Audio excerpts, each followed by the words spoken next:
Just leave it as, I got a 100% KD ratio. One shot. Boom. 100%. I'm like it. So you don't need to go into details about how it happened. And in today's captain's log, I'm going to do another multi. So I'm going to push my KD ratio here on the show over 100%. We did 3 last week. We did 2 this week. And we got to go in 1 second right here. Uno momento, por favor. 3 minutes out. So we got a little behind the scenes live going on the YouTubes. Whoever's straggling on in.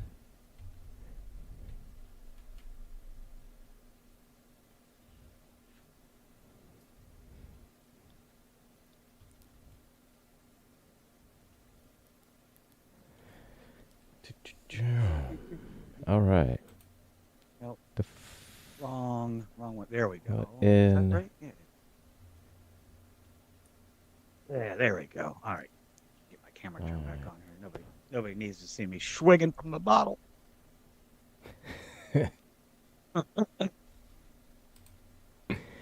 Oh, come on. Well, now. Actually, probably going to look at getting a part-time job here as a bud tender at one of the local dispensaries. Crazy fucking thing. Nice. Is that even a part-time job at these places? I've applied to 3 of them so far. Mm-hmm. I would make as much an hour as I do as at my counting job. Huh. They pay over $20 an hour to fucking work as a bud tender here. Yeah. Oh, fuck. I just wanted a little extra income to get me some I want a little more new equipment. I want to get my lighting. I'm going to be decorating here. So eventually I'm going to stop using like a digital background. I'm going to have to have a, actual, drop set, whole 9, everything. Yeah. Yeah, I know. I mean, I told you the story of the infamous Darth Vader wallpaper last week, right? Did I think you didn't. No, you didn't tell me that. All right, I'll save that for the show. Oh, okay.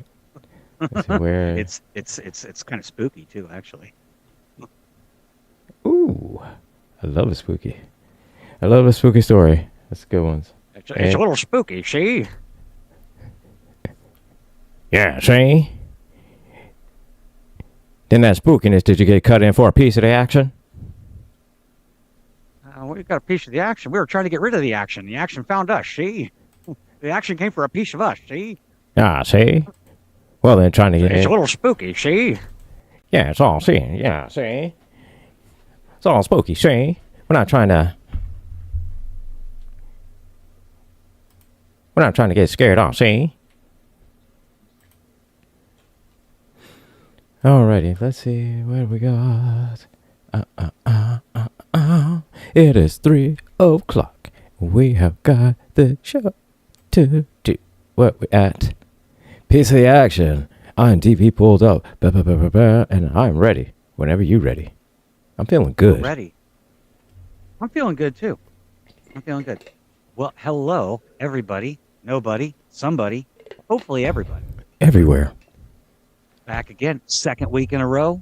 After hiatus from Rules of Nerdquisition, we are back. I am Gretchen. This is Angry, or Gilbert, as I know him. You can call him whatever you like. You can call us both whatever you like. Just don't call us late for dinner. Okay? Especially if it's squirrel chili. Squirrel chili is good. Squirrel chili is good. But we're back. I never had squirrel chili. We're talking. This is a special episode. I've been looking forward to this, not necessarily for myself, but because this episode, piece of the action, This episode is an episode that is near and dear to my heart. Because if everybody knows the story, is that while growing up, I did not have cable growing up. So I was just, whatever came on is just what came on. Star Trek wasn't on. So the first Star Trek introduction I got was from Next Gen. However, There's a small little video store chain that opened up a while back. It was called Blockbuster, and that store chain had a collection of original Star Trek episodes. They were on VHS. Yes, I know I'm dating myself for everyone that is watching. For any, kids and millennials, yes, I am that old. I'm VHS Betamax old. That's how old I am. And it's important to note that while video stores have gone the way of the T-Rex and the Dodo and all the other stuff, the last Blockbuster is still open and in operation in Bend, Oregon. So Yes. if you have not followed their Twitter account, I mean, I hate that site now. It's a conservator cesspool, Yeah. but they're Yeah. freaking hilarious. I mean, like you've all heard like Wendy's and their social So, media. yeah, of course. Or anybody that knows the Wendy's social Last media, Blockbuster's the same way. It's Mhm. freaking hilarious. It's freaking hilarious. so So just a whole bunch of just unhinged posts that is just some of the just funniest used shit to have you'll ever over see. 9,000 stores worldwide with Mhm. millions of employees, Yes. and they're down to one and probably got like six. And I think like dudes 6 there. employees. And it's like Holding it one together. one location and like the man And manager the and 6 last one employees. That's mostly it. survives because of merchandising and tourism. Yeah. I mean, That's- they do rent videos. You can rent Yeah, videos they there. still doing the whole video rental thing, but yeah. For a lot of people it's the whole nostalgia thing Yeah. of If I ever- Blockbuster. And I'll get out to Oregon eventually. There's one of the mountains out there I need, so I'll definitely stop by there because I like landmarks, nice. like nerdy landmarks like that. Like Mhm. Yeah. one of the places I went when I first came to the East Coast was there's a small hamburger joint on the campus of Yale University in Connecticut called Lewis Lunch. It is listed with the Library of Congress as the birthplace of the hamburger sandwich. They still make them out of just patted ground beef, and then you put them Uh-huh. sideways in these like metal, like it's like two spatulas, like, and you Okay. It then almost you stick it in presses them together. right, and then you stick it into the grill, Mhm. vertically, like you turn the patty vertical, Okay. and the fire shoots in from both sides. And this is something they've been doing for the last almost 200 years. 'Cause they Okay. used to just serve ground beef. The funny story about this place is they used to just serve ground beef, and the rumor, the myth is that a guy was on his way to work or back from lunch one day, and he was hungry, and he stopped in there real quick, and he's like, "Look, I need this to go, and I need to go fast," because they were famous for like their ground beef platters. He was like, "Can you just throw it on bread for me?" And they did. Boom. Hey, The hamburger is born. the hamburger is born because The hamburger is born. And I ate there, and shout out to Lewis Lunch. Fantastic little joint, unchanged in its decoration. Like it looks so weird because it's like this ancient building in the middle of all these like downtown campus-y kind of places. And not that Nice. Yale itself is not historic. It's an Ivy League college, but there's my intro. Welcome to the show. We're going to get nostalgic Yes. today, too. I mean, not that we don't, because we're talking Star Trek, but today it's a piece of the action, see? And you're welcome to get some, see? Yeah, see, it's a piece of the action. We got some heaters going on. See, we got heaters, and we got we got troops that they needs to be shown how to work the heater. See, I'm going to Yeah, let you see? set us up. Guide us into this episode. Set course. Engage. oh my goodness! So, the Enterprise is on their way to a planet that another ship from Federation visited a little over 100 years ago. Their time, for them it was Right. about a month, but for them it was 100 years.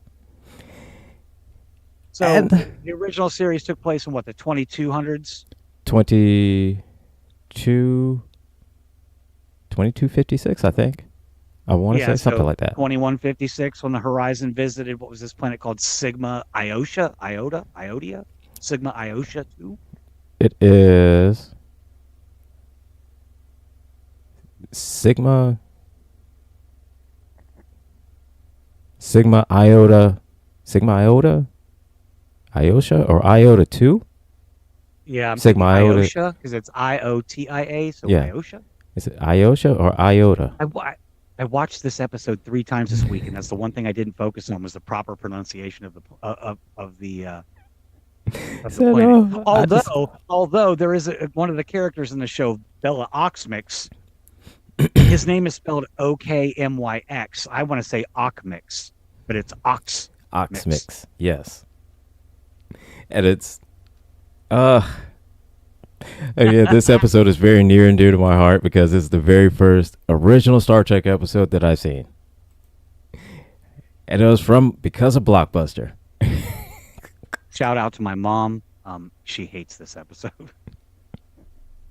It is important to note that this episode is season 2 of the original series, episode 17. The original air date was 12 January 1968, and it is simultaneously listed as one of the best and worst episodes of the original series, depending on which publication you choose to refer to. So, yes.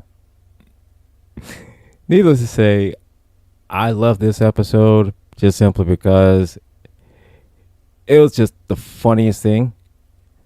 The funniest thing to me was just watching Kirk drive. And then just hearing just the whole, all right, Pally, we need some heaters, see? You got some of your boys up there, see? The heaters, yeah, that was funny going on there. Oh, gosh. You know, I think now, I don't know why it didn't happen before. I think now I will always forever refer to phasers as heaters. I mean, like, to be fair, Battlestar Galactica changed my dialogue in the fact that I use the word frack in all of its wondrous possibilities. Yeah, well, many of the mother fracking ways you use frack in fracking sentence. Mm-hmm. Go frack yourself, frack off.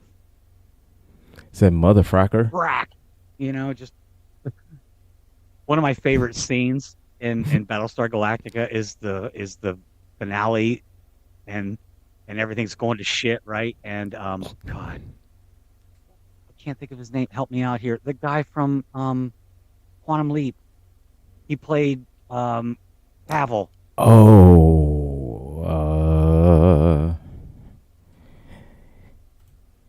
yeah. That was Dean Stockman, not Dean Stockman. Dean Stockwell. Stockwell, that's it. Yeah. When everything's going to shit, right? And what was it?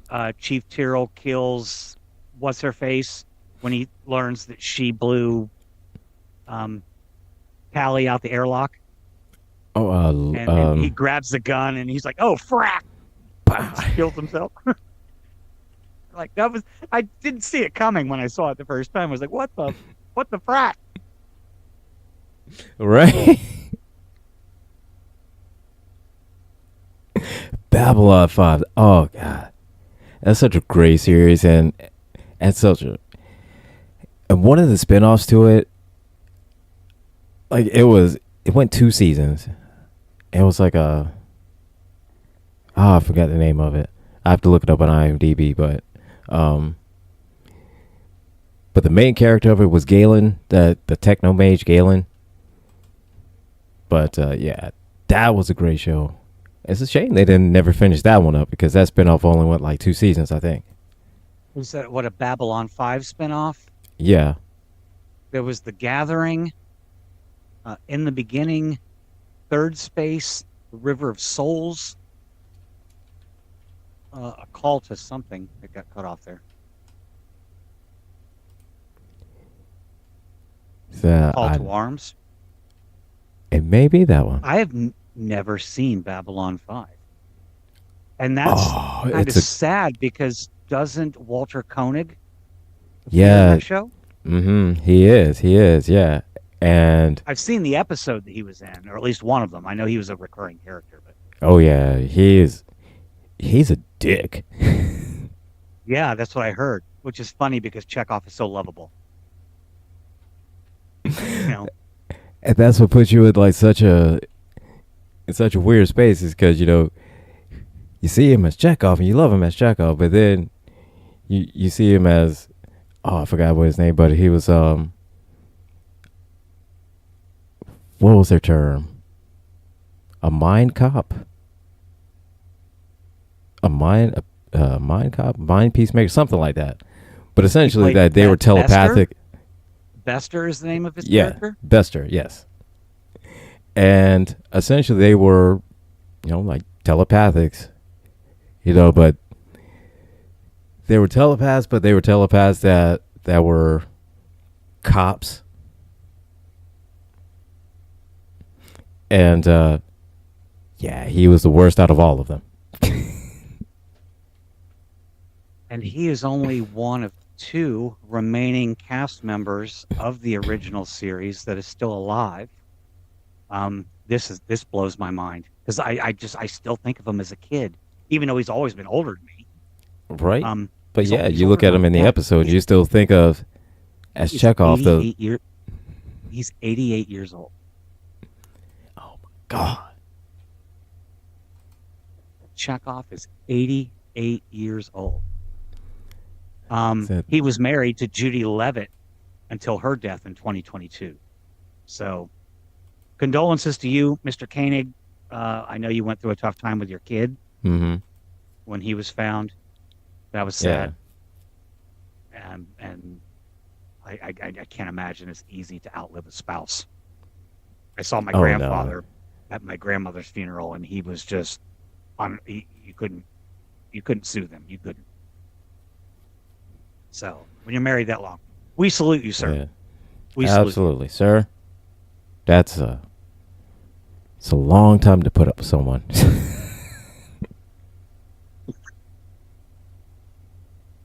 All right, so we're at Sigma Iosha 2. The Enterprise has arrived to find out what fate said what's going on, the horizon 100 years later, and they send a signal down and they get a response.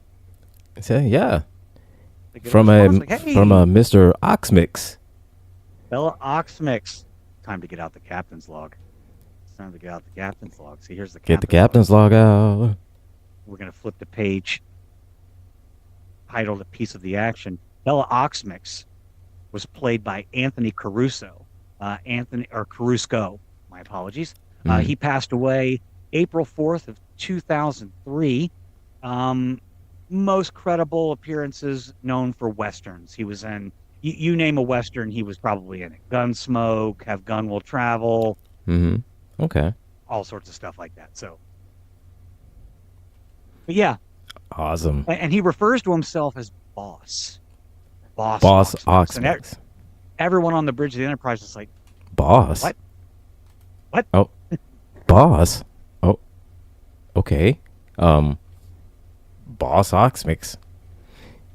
Okay. So... And he's very friendly. Very friendly. Like, hey, come on down. Say, we'll have a reception for you. Let's meet on the corner next to the fire hydrant. And nobody's like, what? Meet around the corner. He doesn't even call it a fire hydrant. He calls it a fire plug. Yeah, meet around the corner. Yeah, next to your yellow fire plug, see? Next to your yellow fire plug, see? And Kirk is like, yes, absolutely.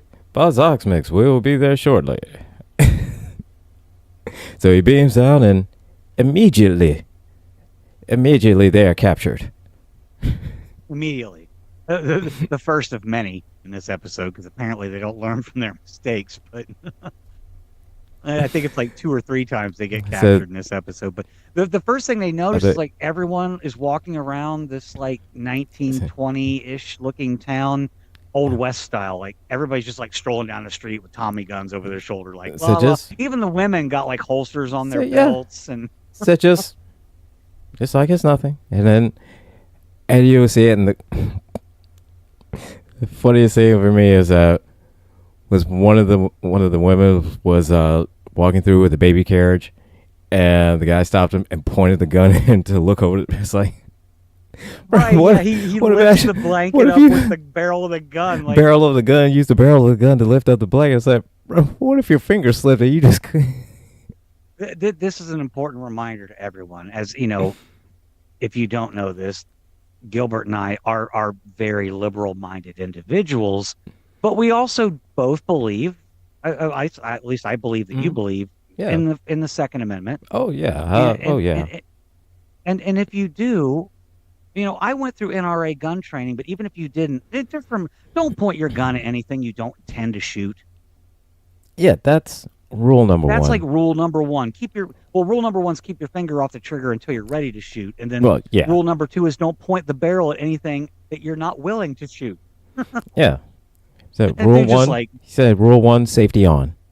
Or finger off the trigger, if I safety lift on. this blanket with my barrel, and there's a lizard in there, I'm gonna pop it off. Yeah. See. I don't know what that is. See, it's not a baby. See, so I'm gonna shoot it. See, bam. No, but see, when I was a kid, maybe around like 8, 9, 10. My dad was in the military, and whenever come time, for him to, do his training, PT, and all that shit like that, right? Right. He What branch did he serve in, by the way? Air Force. Air Force. So every now and again, he would go out to. He had a hole in our backyard. He had a patio deck, and I would want to say it was about like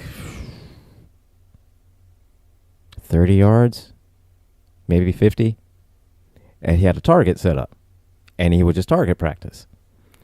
And so every now and again, he would let me come out and shoot. I got actually, pretty decent aim, for an 8-year-old, 10-year-old, just. And that was just the funnest thing for me. I loved it. Nice. So yeah. So I am. Yes, I am very liberal, but I also do believe in the Second Amendment. And I know a lot of you have heard this. The farther left you go, you get your guns back. I mean, Those like pseudo liberals, mean- slightly left of center. They're like, guns are bad, and guns are bad, and gun regulation is important. mm-hmm. But That's why I'm a whole proponent of. We do need stricter gun laws. We yes. do.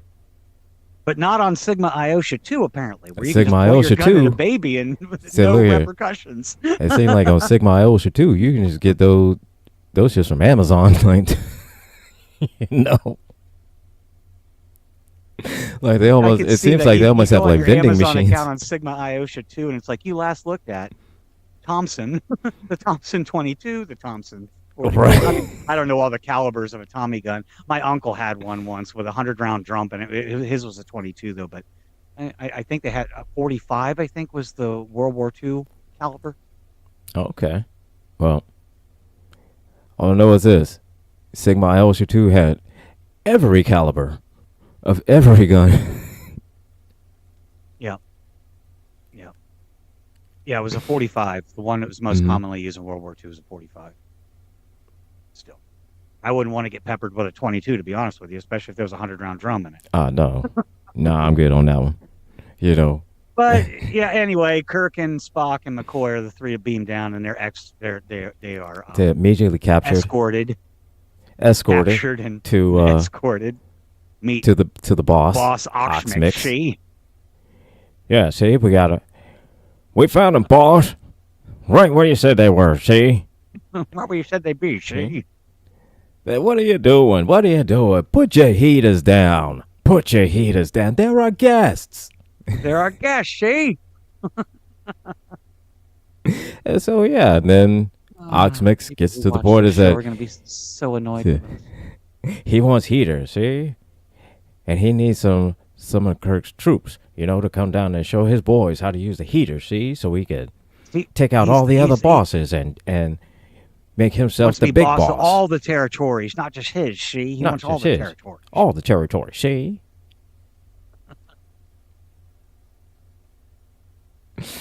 Oh my God. Here's the thing. And I never noticed as a kid, and I notice it now. Okay, in this whole society of the Chicago gangsters, right?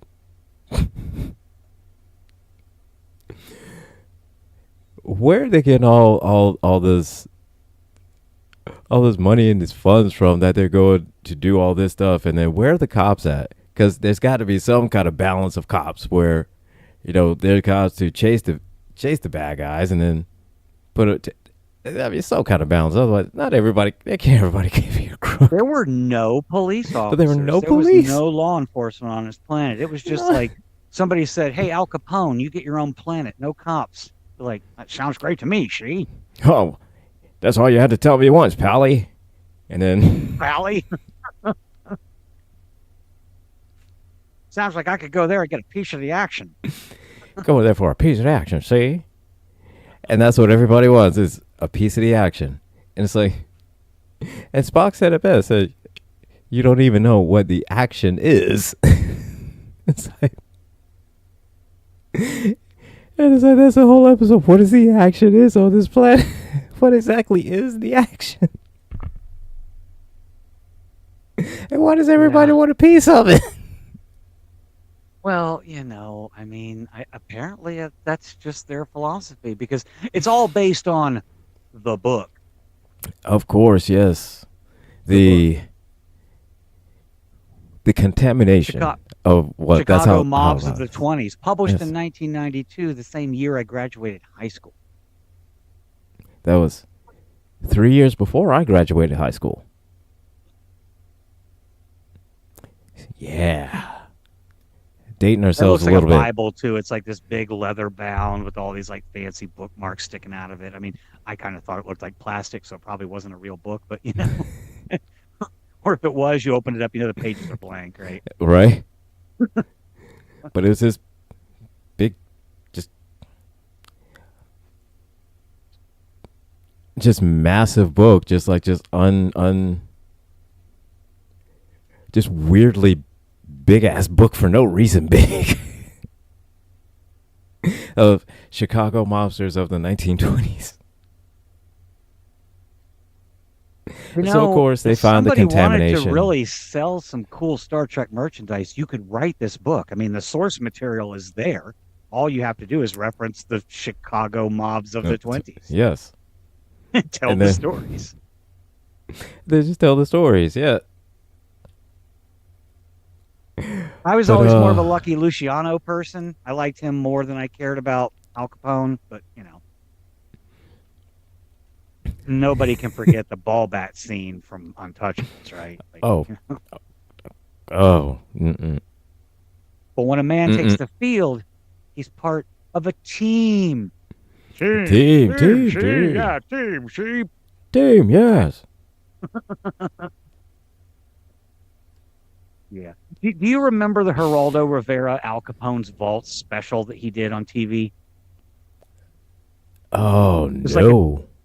It was like in the 90s. It was like late 80s, early 90s TV, like 2-hour TV series where they're like drilling through this concrete wall, like building up to like, what we found Al Capone's vaults. What's in it? It was like there's nothing fucking in there. That was the whole thing about with Geraldo. It was a build up to an anticlimactic end. But with Geraldo, all his build-ups were great. It was just at the very end, it was just anticlimactic, and it was just like, phew. Oh my God, that was almost 40 years ago that he did that. It was 1986, not, oh my God. Yeah. Newsflash, I'm old, and I'm probably not going to live long enough to complete all of the episodes on this series that we're trying to do. We are only halfway through, well, a little over halfway through second season of Star Trek. And as I was talking to my mom, like, there's only 80 episodes if you include the cage of the original series. Each of the series of the big three from the golden era of Trek have over 170 episodes. We might have to start doing two an episode. Yes, you may have to start doing like 2-3 at a time. Right. Maybe we could do like TNG, Voyager, and DS9 episode, one each in a show. Oh, yeah. We could do that, yeah. You heard it here first. Yes. I came up with a great idea. All right, so yeah, Kirk is captured. Kirk's captured. Proximix wants heaters. He needs heaters. And I He think wants to if be I'm the boss thinking right, both here. the official kidnap count was Kirk got kidnapped 3 times. Spock and McCoy got kidnapped twice. Twice, yeah, because Spock. Well, I'm actually disappointed in Spock for falling for it the second time. When Yeah. Oxmix is like, "Hey, trust me, she. Yeah, sure, you can trust me. I'm a stand-up guy, she." Let's see. No, you're not. The only reason I said Spock may have kind of had a point is that we don't have a choice but to trust him. Maybe, but at the same time, you know what? Let me give it about 5 minutes. Because I know Captain Kirk. So let me give about 5 minutes before I do anything.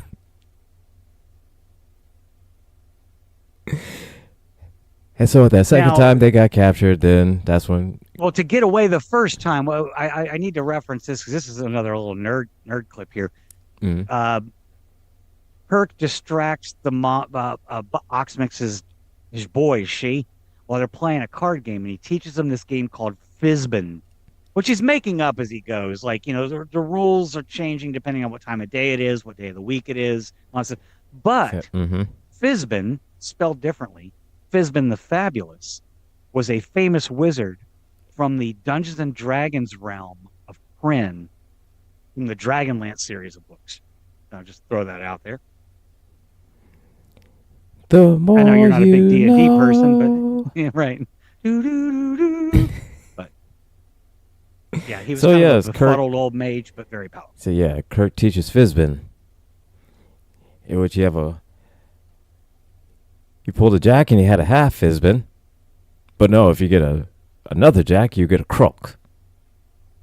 But it's only if it's Tuesday at night. Right. And this is where Shatner really starts to turn up the ham volume. This is where he hams it up. Oh, look. Oh, look at this. You got another jack.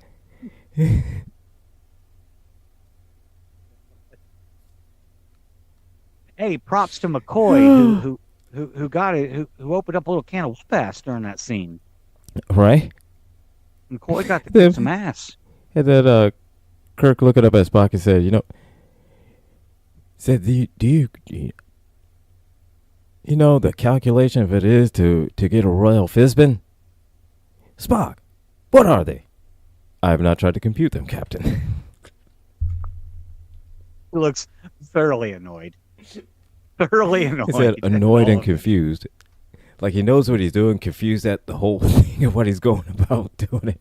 Right. But they get away, and McCoy and Spock get to the radio station, beam themselves up, and Kirk goes on a little errand, only to, for the second time in this episode, get captured.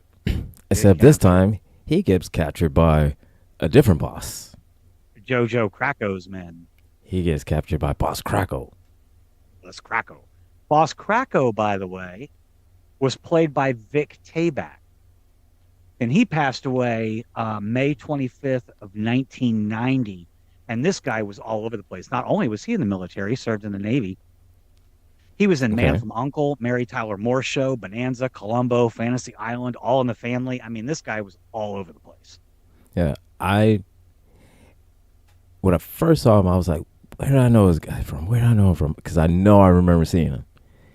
So going through his IMDb, I was like, Alice.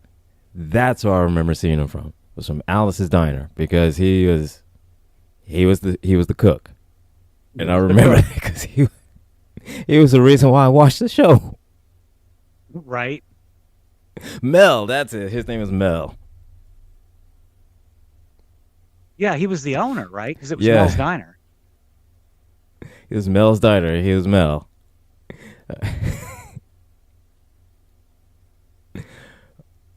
Oh, wait a minute. I'm lost here. I think we're thinking of two different shows. Mary Tyler Moore Show, she worked in an office.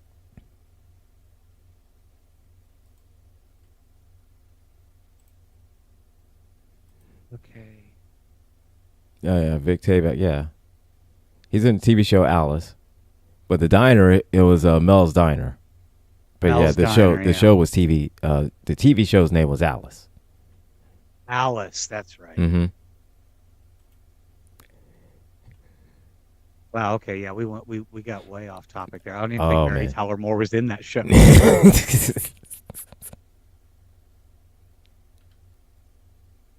Yes, but the point Yeah. we're making here is that Mel's Diner or the show Alice was a very popular show. I remember my mom and dad watched it a lot, and Vic Tayback Right. played Mel Sharples, who was the owner and cook for Mel's Diner. So, pardon us for that little Sorry for that nerd little breakdown there, sidetrack, but ADHD sidetrack moment, but yeah, it we, is we what it totally is. lost us.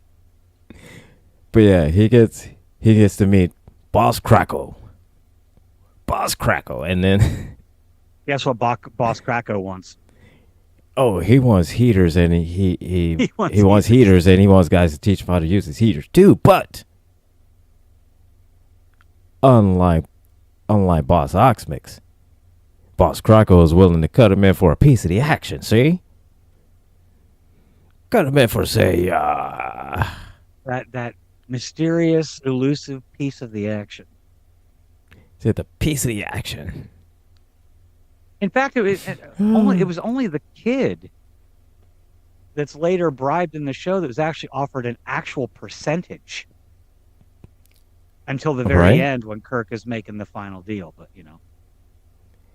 See, and at least with the kid made he made sense when it came to the answer what Spock said. You don't even know what the action is, and the kid was like, "Well, I don't know, but it's got to be something big.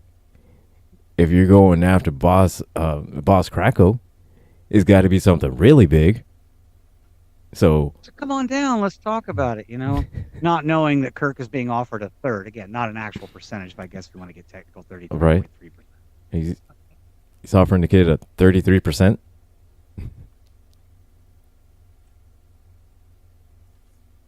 So all right, so kid gets 33% of the action.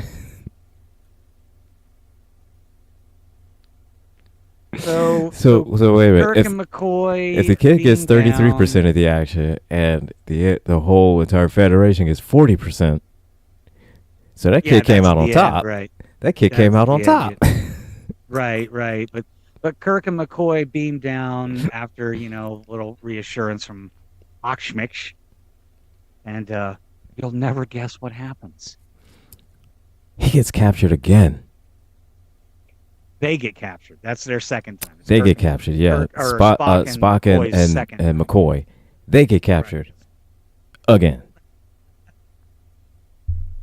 But immediately they get rescued by the captain, who bursts in. They get captured for a few seconds. The captain bursts right in. And then... No, wait. I think they were each captured 3 times. Because Kirk was captured. Those 2 were captured. And then the 3 were captured again. Yeah, because Kirk gets away from Krakow So- because he's in that room And and he opens up the radio and he makes the tripwire out of the copper Out of the wire wires of inside it, the yeah. radio. And then he starts, help, help. And then we are treated to one of the 2 best fight scenes in all of TV history. Now, of course, naturally, the first one trips over it, falls. Kirk punt kicks him. All right, that's legitimate. I can see that. Knocking him out. The extra understand point that. is good. All right, cool. Other guy, yes. Other guy runs in. Kirk throws a blanket over his head, spins him around, keeps spinning him around, grabs him in a headlock, and then uppercuts him in his chest, I think. I don't remember what they actually say, but it reminded me of the uppercut that Ken and Rue would do in the game Street Fighter 2. Yes. I never knew what they were saying. To me, it always sounded like they were yelling Ted Nugent. Ted Nugent. I know it wasn't Ted Nugent. Well, I'm glad it wasn't Ted Nugent because Ted Nugent, you're an asshole. But anyway, Yes. You're a horrible human being. horrible human being. And so he gives, and not just a regular Joe, just a no. He has to wind back, cock back. It just That's what I'm comes. saying. Like, I mean, you could almost see like the power sparkles around his fist before he launched that uppercut. Like the little flash you can do, like you be playing a fighting game and your enemy flashes, Uh, like Mike Tyson. You're playing Mike Tyson's yes. Punch Out. You know when he's going to launch into that flurry of uppercuts because he flashes real quick, and Mm-hmm. then you just got to duck because if you get hit, you're going Because down. you're So going that's a Mike down. Tyson uppercut. Yeah. That's the same that he here with a Mike Tyson uppercut to the Yeah, chest. and for all of Mike Tyson's issues, nobody wanted to fight that motherfucker in his prime. Mm-mm. Nobody. No. He said no. No. Somebody said Mike Tyson. No, I'm good. I'm good. And you have a couple people that say, That's "Oh, I can knock him out." Pow. that's one of the few people I remember, like when I was a teenager and stuff, and he was popular and stuff. I remember like people talking like, would you get in the ring and let Mike Tyson uppercut you for $1 million? I'm like, that one I don't know because I might fucking die. And that's legit. That's a legit thing. And You $1 could. million, I mean, $1 million is $1 million, but you know what? It's kind of hard to spend you a know, million when you got brain damage. I'm a delicate flower. I mean, well, I don't know what $1 million is going to do to me when he plucks on my feathers. Like, Mm-hmm. you know, Like you she no. lives, she lives not. She lives, she lives not. She lives, she lives not. Oops. Said "Puck a cow." Last. Ted Nugent.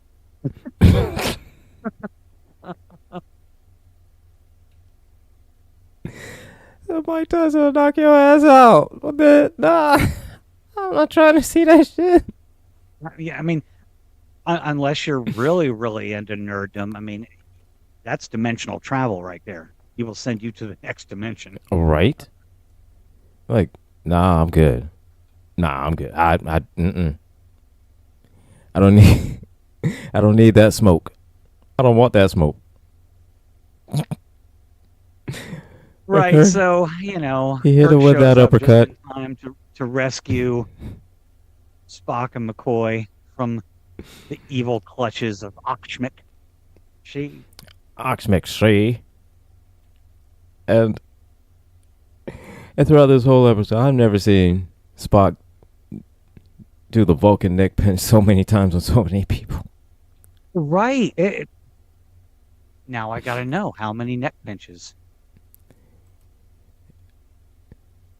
Because it was just that was a lot of neck pinches.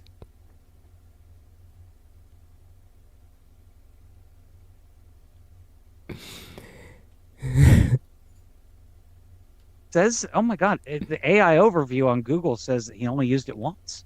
That's not true. No, because I remember him using it on a couple of one of Oxmix's guys. I remember him using it on one of Krako's guys. I remember him using it on one of the That's what I'm saying. on one of the girls. Yeah, he might have. I mean, that's okay. I'll have to dig into that. I can't find the answer right off the top of my head, but I've already got Beastie Boys screaming in my head like a pinch on the neck from Mr. Spock. I'm like, Right.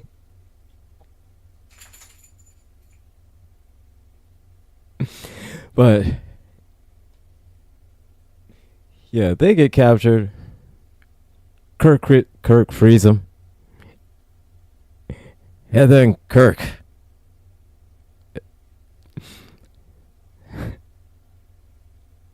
And then you see that Kirk and Spock then they go full gangster. They go full gangster. that's a nice shoot you got. That's here. a nice See? suit. The fabric's real nice. See, And Otto Acosta Bondo. Take it take it off. off. Take it off the shoot. Take off the suit. What do you have me? Take it off, see? And this is where Shatner / Kirk starts to delve into like Rocky and Muggsy from Looney Tunes. Mm-hmm. And it just Gets more and more it's just comical. more and more comical, and he just hams it up even more so because the accent it just gets deeper and deeper and deeper. It's deeper and deeper. I mean, he just the Is that thing all right? I will say this, and this is the same thing that I would say when it comes to Revenge of the Sith.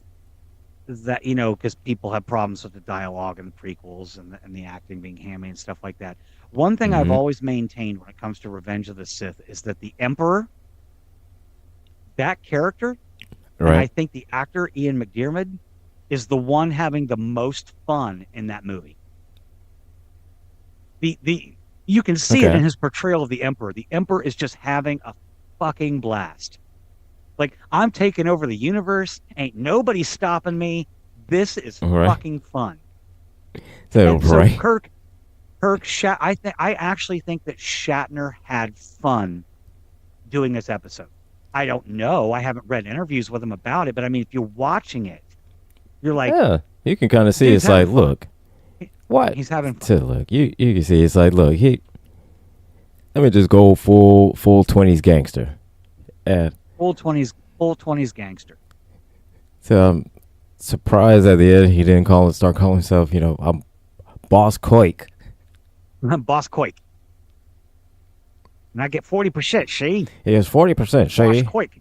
Because Boss Quake gets a 40% of the action, see? I think he actually had Mm. fun, and that is some of the praise that this episode gets. Because, like I said, it's universally considered like both the best and worst episodes of Star Trek.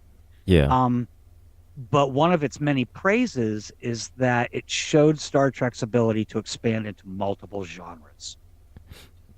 Yeah, absolutely. Absolutely. Because you can see clearly this is clear. It's one of the more comedic episodes, so, and yeah, it keeps us this whole Star Trek, the trope of, exploring, the new civilizations and exploring everything like that and keeping in touch with that. But every now and again, you just got to have some fun with it. And that's what Right, this and episode was. It was just having some fun with it. it was just having some fun, and not unlike at all, the TNG episodes where Data would be Sherlock Holmes Right? or Detective Dixon Hill Mm-hmm. that Yeah. Picard often played in multiple episodes. Just sometimes you just got to take a break from the heavy shit, and Star Trek gets heavy Yeah. now and again. Sometimes it's now and again, it's nice just to take a break and just laugh at Kirk just hamming it up with the accent, and watching Captain Kirk trying to drive a car, and hearing Spock trying to mimic an accent as well, and it's Right. it's just one And of I those think that episodes that, yeah, just have fun with it and just, yeah. I think that for, obviously the entire original series is hammy in many ways, but I mean, like, we're coming off the Gamesters of Triskelion, which had very heavy themes of slavery, Yeah. um, you know, forced Slavery, labor, misogyny, for forced labor. Yeah. gladiatorial battles, that sort of stuff. So Mm-hmm. we needed a break from some of the heavier themes that Star Trek is known for dealing with. Yeah. And So so, yeah, it's a stupid episode, but it's stupid fun. right. And So it's we just, bring the kid in now. then we see the kid. The kid comes in and again, He wants a percentage of the action. he wants a piece of the action, see? Is that from the mouths of babes? Who you calling babe? You're a babe. Who you calling a babe? And he pulls a knife on Kirk. He's like, Koik, you got a heater on the kid. Why you scared of a knife for, Pally? I know. I mean, not to use like racial slurs or anything like that, but it does remind me of the line from The Untouchables when Sean Connery's character is at home late at night during the assassination scene. He's having a little drink, hidden in his oven, Mm-hmm. and then the mobster breaks in and has the knife, and Sean Connery's like, yeah, just like a wop brings a knife to a gunfight. Bring a knife to a gunfight. And then walks outside and gets gunned down. We're seen by the other bad guy. But still, yeah. I mean, that was my thought. But Like, kid, you yeah, brought a knife to a gunfight. She that to a heater is a fight. You brought it kid. to a heater fight. Oh god. So yeah, So the kid goes. They cut kid him goes in. He cause goes. a He does a little performance. and Kirk and shout out Spock. to that kid Joe Spock for neck hamming pinched it one of up. those dudes. He neck pinched one of those dudes right there on the stairs. That he did. Yeah. And then they go in the door, and what happens? I'll give you three guesses, and your first two don't count. They get captured. So that's You Spock's almost think they third time didn't. You almost think for a it's Spock's second. third time getting captured. So Kirk and Spock both got captured 3 times in this episode. You almost think they didn't get captured because as soon as they walk in, they see the two guys there, they stun them, take them out. As soon as they walk in, Captain, and they see Boss Krakow. Joe Krakow. And then what He's happens? got They two get thugs captured. behind him with heaters. See, They've got heaters. He's got heaters. Everybody's got heaters. And so, Coik, being Coik, he says, hey, let's show Bella, let's show Boss Krakow what we've got working with. And take him up to the ship. Give him a tour. Oh, yeah. the So, tour of the ship. They're like, yeah, if you work as an agent for the Federation, see, agent for the Federation, see? we'll cut you in and give you a piece of the action, see. Oh my God, I'm starting to annoy myself. And again, what the fuck is the action? What is the action that they want so bad? So this is Kirk's moment to shine. He This does is a his meeting moment. of the bosses, which reminds me, minus all the murder, reminds me of the Joker scene from 1989's Batman. When the Joker's got the makeup on, he's got all Yeah, the bosses yeah. around the table, and like, why don't we hear this from Grisham? She Why don't we ever Grissom? Grissom can't make it. right? So, and Kirk didn't do the whole, I'm glad he's dead thing. But All right, so that would be kind of in bad taste. But as soon as they work out a plan, is that they realize Oxmix is right. Oxmix is right. That all the bosses do need to kind of unite, before the whole civilization tears themselves apart. right. So they come up with a plan to make the Federation the top boss, and everybody else just kind of their generals. And the go-to guy to talk to is, of course, Oxmix, and then Boss Krakow. Right, absolutely. Yeah. So throughout getting all of the bosses together, a gang fight breaks out, and you'll never guess what happens again. They get captured.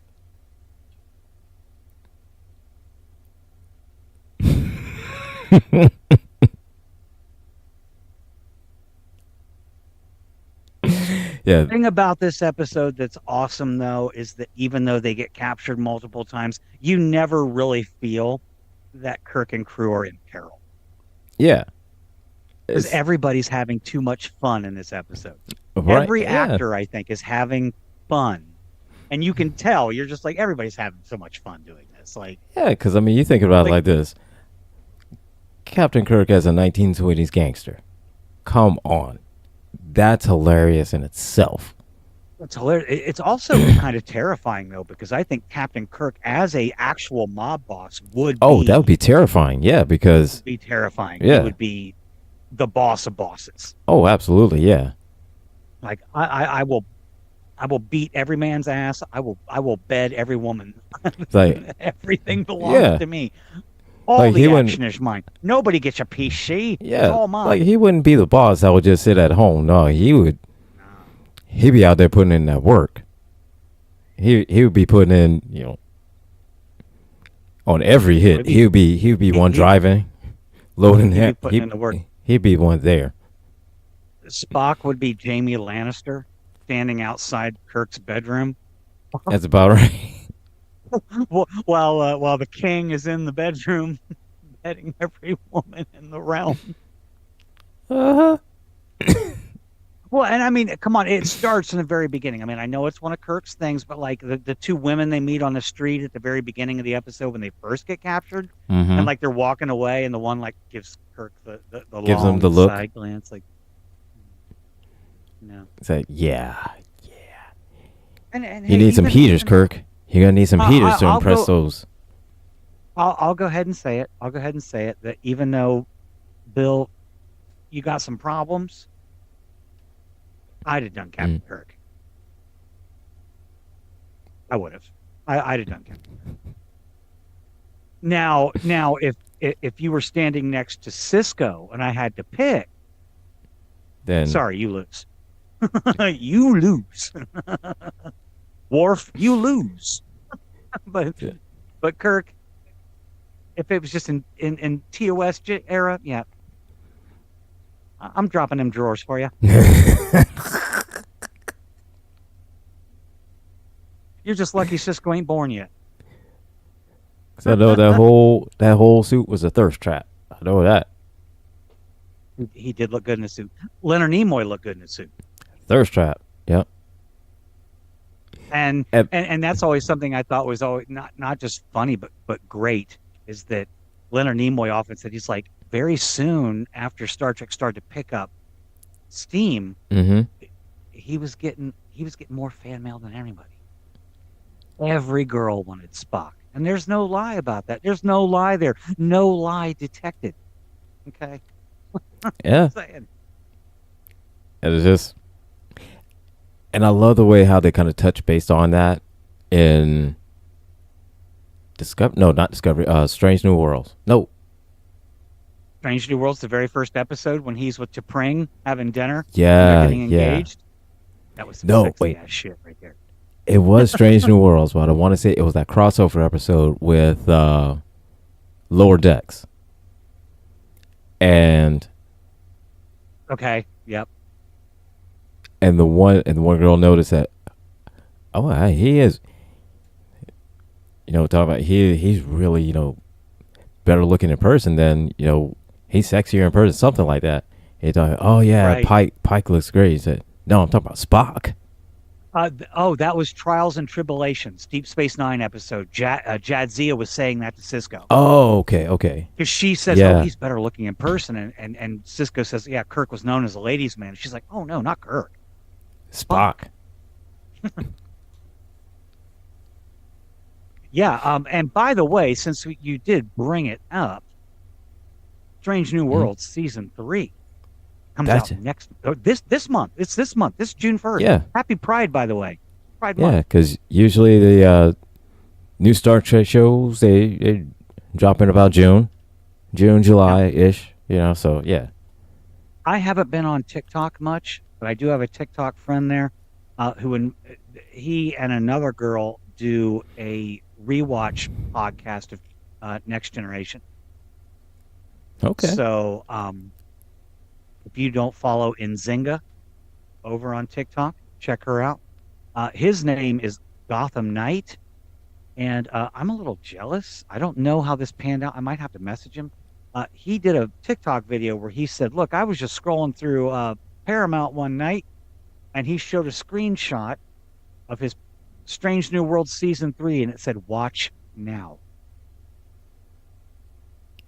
Oh, okay.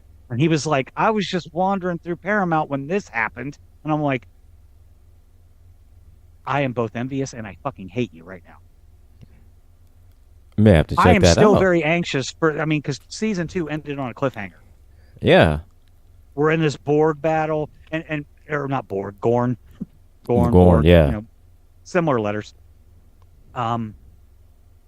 But Scotty, by the way, who was introduced in that episode, is coming back as a recurring character this season. So excited for that. We're getting them all together. Oh, I think I think we're started building up building to up by the time that by the time Strange it New Worlds ends. ends, you'll have the whole crew of the Enterprise together. Yeah, The and crew then that it'll we know. be. I think at the end of the whole series, that's when the accident will happen. Yes. That's what I'm thinking. Yeah. Yeah. Which is tragic, by the way. And I didn't see your text until it was too late yesterday. But those of you that don't know, Gilbert is a co-host on the show Model Citizen, which is hosted by our friend George. And a former guest of ours was on your show yesterday, right? Yes, we had the pleasure of talking with Chris Hunter again, and again, just funny dude, absolutely hilarious. He was there. We were there with talking with Mark Myers, who is, as you consider, like the premier top tier model builder for Star Trek. So Wow, he was there on the show too. yeah, he Oh, and I was. missed that. Both of them Oh were my there, God. so that was a great show. And so I mean, I've I talked to talked to Chris. Mark. Chris is great. I No, would have. Your text was like, "Do you have any questions for Chris?" I'm like, "I don't have any questions. I just want a fucking fangirl." no, but I know Jeffrey Hunter's Mark. kid. Come on. I know Mark is. I invited Mark, so Mark's going to be on the show. He's have to set a time On with our Mark. show. Yeah, he's going to be on the show. Oh, I excellent, asked excellent, him, and he said absolutely, he would love it. He's going to be on the show. Excellent. Hi, Mark. I'm a fangirl. And you talk about someone that he looks almost damn near like Captain Pike. He really does. Mark Myers does. Mark Myers does. Yeah, he looks. It almost looks like like if you take Jeffrey Hunter and you take Anson Mount and you like they had a love child, it would be Mark Myers. And I will go on record of just we talked to Mark Myers before from the Third Models. Yeah, I was on one of your shows there before. I mean, and I do plan to come back to Model Citizen, so maybe I'll jump on there next week. I don't know. Depends on where it's being broadcast. We won't get into that today. Well, Models, we're taking a season break, and it'll be back on September 6th, I think. Because George needed some time to finish building all the models he's working on. So, I know he's building you a chair. He's building me a chair. And he's got a few other. He's got a few other big projects he's working on. So yeah, he needs some time to work on those. So he's going to work on those. So, yeah. Yeah, but I remember Mark now from the one show that I was on, and yes, I agree. And I will just go on record as saying both Anson Mount and Jeffrey Hunter, very attractive men. Very attractive man. Even though Jeffrey Hunter was like, "Why is there a woman on my bridge?" That was the time period. That was the time period. But that was against the actor. That was himself. the time period. Yeah, and it was just like, what can you and do? Rebecca That's the time Romaine period. Yeah, nails it as frickin' number one. Oh yeah, absolutely. And you kind of see like a little bit of the like a little bit with Anson Mount with his dating life. Well, Pike's dating life with the way Anson Mount, you kind of see it a little bit. Then he gets put in his place, basically.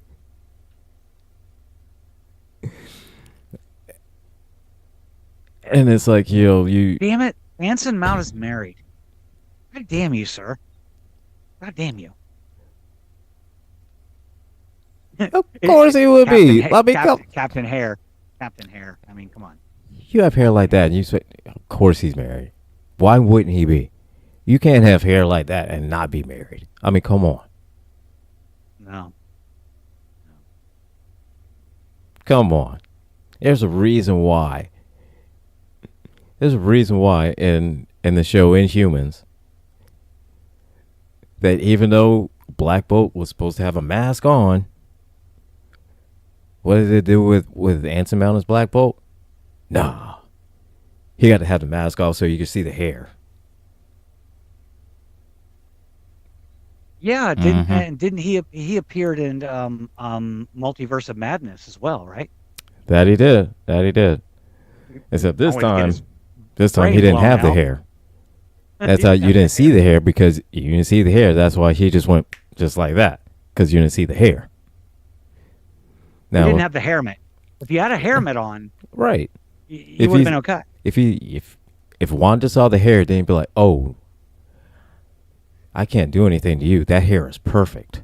I can't do anything like that." So If Wanda saw the hair, if she saw the hair, the drawers are dropping and like, the whole movie's over yeah, because she's like, if she saw who the cares hair, about she my saw, kids? I'm about to yeah, make some new ones. right. If she saw Black Bolt's hair, then that's like, oh, that's all I need. I can't produce children, but I would have children with ants and mouth. I So I would don't know find a how that way. will work, but hey, it's going to happen. Hey, I quote Jeff Goldblum from Jurassic Park: "Life finds a way. Life finds a way." Life finds a way. Okay. Anyway, moving on. Oh, He's but also got a yeah, great singing voice, though, too, because I still maintain that, like, Subspace Rhapsody is my second favorite musical of all time, and I hate musicals. So, yeah, that was a great episode. That was a great episode. Yeah, and that's everyone hates me for my favorite, which is Grease, too. But, oh, I need me a cool rider. Really need me a cool rider. I really do. Maxwell Caulfield. My God. Talk about another hair guy. Anyway. nice. So anyway, yeah, the Federation gets cut in for 40%. Yeah, they get their 40% cut. All the bosses come together. They work together. Oxmix is put in charge. Kirk doesn't have to use the melty buzzer on the guy. Like, I'm glad he's dead. No, get out of here. Get out of here.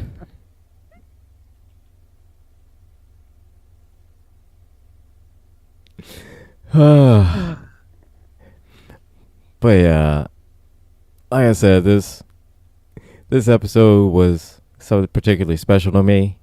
Because it was the first original Trek series show that I've seen, and I laughed.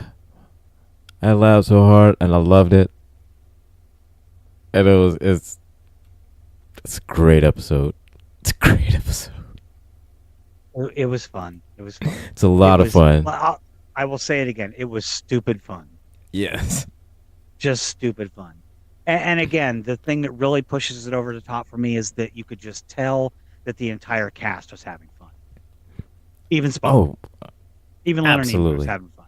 Oh yeah, absolutely. There's the whole premise of it is just it's great. I can imagine walking into the studio one day and be like, okay, here's your script for the next few episodes. And you get to this one and you're like, It's like Kirk as a gangster. This is Wait, good- this is gonna Spock be as a fun. gangster too? This is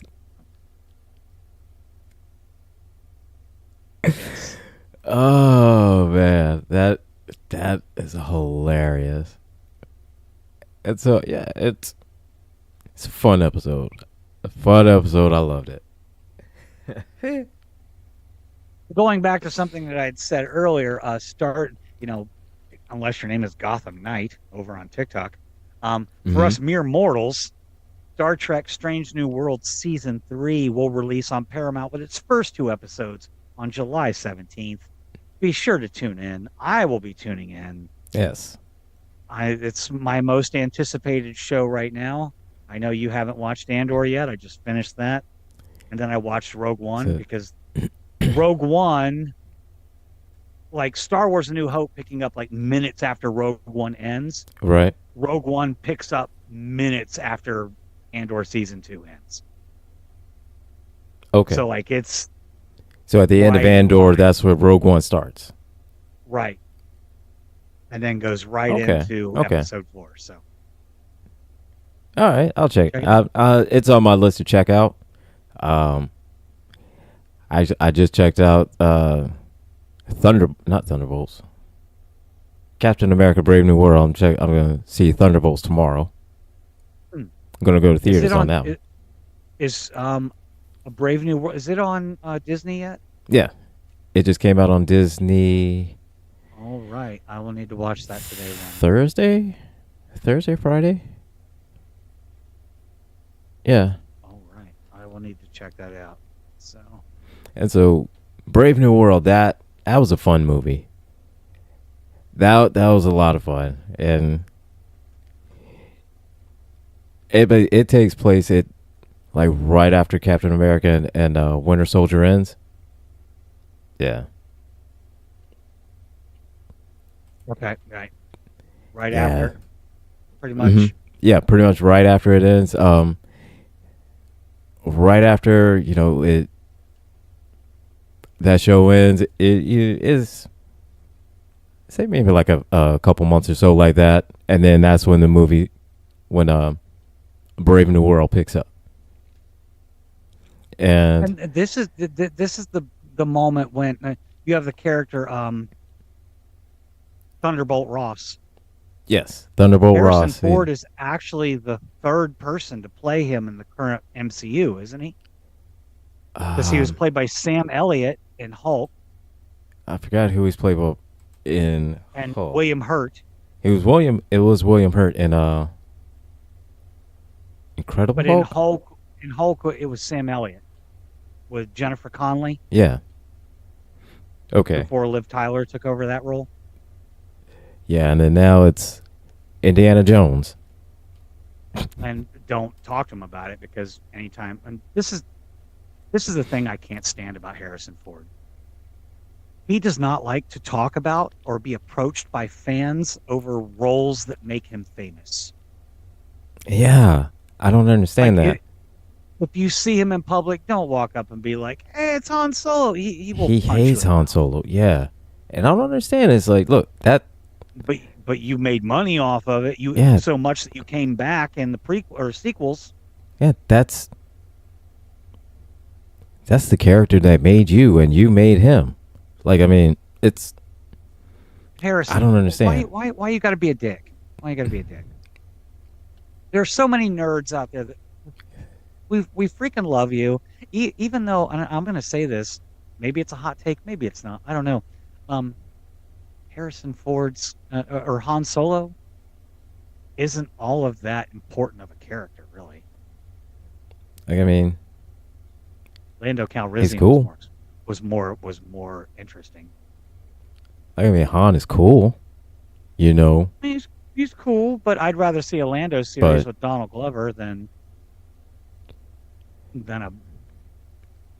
because I mean, we saw how Solo, uh, uh, how that went. I don't hate that movie though. I don't hate it. It's like, A lot of people do. I don't know why. I don't hate it. It's not that bad. I would have liked to have seen where it would have gone, especially since you brought back Ray Park and dropped this fucking teaser that he's going to come back as Darth Maul. And yeah. then you're just like, nah, just kidding. No, it's just like some of the things that I didn't mind it, but for me, it just kind of it felt rushed and almost like forced. To me, it did anyway Yep. with the whole Kessel run. You know, Yeah, I mean, there were it just it definitely felt some like that. It problems just felt with it. like Don't get rushed. me wrong. There were problems with it. Don't get me wrong, but it wasn't as bad as people make it out to be. No, actually, I think I kind of would have preferred to seen it as like an 8 episode series or something like that. You know, so that way it wouldn't feel like oh well, we need to hurry up and figure out how we can get them to do the Kessel run, and why it would take did it in 12 parsecs. Why, and it just felt like well, maybe this, and it just almost felt like the writers were just like had ideas on a dartboard and were just throwing darts and just kind of seeing boom, See what sticks. just black hole. All right, the monster in a black hole. Boom, boom. The monster is a black hole. Okay. Right. Yeah, I mean, I know that, in order for Han Solo to be interesting, he has to go up against like giant space dwelling monsters. Yeah. I mean, the worm and the asteroid was interesting. You didn't need to do it again. I mean, You did it the first time, so I mean, you don't have to. How about You just don't a have to spatial anomaly? It doesn't need to be anything else. Yeah, you don't have to up the ante and up the ante by having a black hole worm. Fun fact, though. Did you know that the fight scene between Obi-Wan and Darth Maul in Episode 1, The Phantom Menace, had to be slowed down to look more realistic? Because Ewan I McGregor and heard Ray that. Park were too fast. I heard about that. Yeah, yeah. I thought that was pretty interesting, and I But could definitely I see it mean, because you're slowing it down to make it more realistic when realistically it would it was be that fast. it would be that fast, and so I get it slowing down so the camera will catch it because Perhaps, yeah, perhaps. but But I it mean, come on. I mean, George Lucas has always been at the forefront of technology. You don't think that Phantom Menace wasn't filmed at like 4,449 like I mean scenes, it frames per yeah second or something? I mean it could have yeah, and you could chalk it up to something like oh they were using the force and so it sped it up to look like it sped up and but it's not they didn't speed up they're just moving like at the normal speed. Right. But Which, in my opinion, is one of the greatest lightsaber battles of all time. oh god yeah. When he's just Mm-hmm. like standing there behind that red energy wall, like kind of dancing, like anticipating it going down, Mm-hmm. And and you then it just just see charges in. and you see Obi-Wan just kind of pacing back and forth, just pacing and pacing and pacing, and then as soon as the wall dropped that it's on. It's on. It's on. And you know he touched the dark side a little bit. Oh, of course. Just I mean, a little bit in that fight. He was like, man. because I mean, Mad. here's the thing. Qui-Gon Your had boy just just went down. Qui-Gon just went down. His master's gone. Hey, yeah, he's a Jedi. Yeah, he's going to be able to get past it. But this is in the heat of the moment in the fight right now. So he feels it. He feels it. And he's got to go through it and feel it. So if any time that would have been for him to turn, that would have been a start right there. But Obi-Wan being Obi-Wan, as soon as the fight was over, calm down, back to the light side. But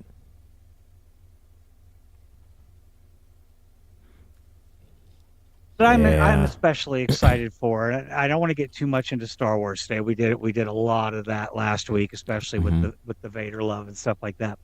And I'm still looking for a plant to put in my little Darth Vader planter here. Ooh, that's awesome. It was a housewarming gift from my roommate.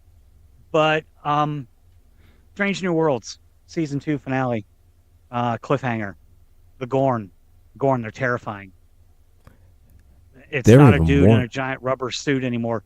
Whom by the way, my very first Star Trek convention ever in 1986 in Cleveland, Ohio, they had an impression contest in which I did join the contest, and I embarrassed myself in front of 1,000 people. The guy who won impersonated the Gorn from the episode with Kirk. He was like, "Grr." That guy, he won Yeah. deservedly. He deservedly won. But I'll say the Gorn that in Strange New Worlds, so much more terrifying. And it actually So started much with more. Enterprise. Actually started with Enterprise Yeah. when they were like very nimble and quick and more, I don't know, like gecko like. Like they were more, definitely a lot more like lizard It gecko reminds ish. me, But you and I have a mutual friend whom I have visited who lives in Florida.